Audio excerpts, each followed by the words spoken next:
नमस्ते सबैजनालाई। आज चाहिँ दिदी र महिनीको ओखलढुङ्गा गएपछि मेरो प्यारो विद्यालय श्री सगरमाथा जनता सेकेन्डरी स्कुल नपुग्ने त कुरै भएन।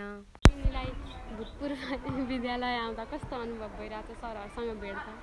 खुसी लागिरहेछ, यति धेरै खुसी लागेको छ कि म व्यक्त गर्न सक्दिनँ।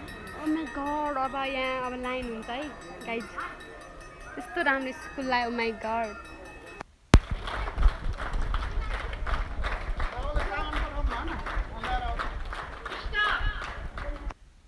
त्यहाँ हामीले फोटो खिच्यौँ र मेरो प्यारो ओखलढुङ्गामा पनि आएर हामीले एक दुईवटा फोटो खिच्यौँ। फोटो खिच्नको साथसाथै हामीले भिडियो पनि बनायौँ। तर पहिले 2 वर्ष अगाडिको भन्दा अहिले राम्रो बनाएको रहेछ।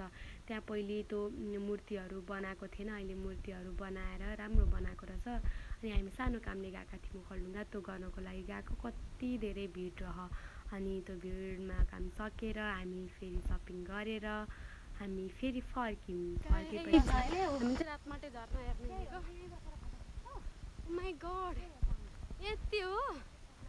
हामी पुग्यौँ रातमाटे झर्ना। रातमाटे झर्नामा पनि फोटो नखिच्ने त कुरै हुँदैन।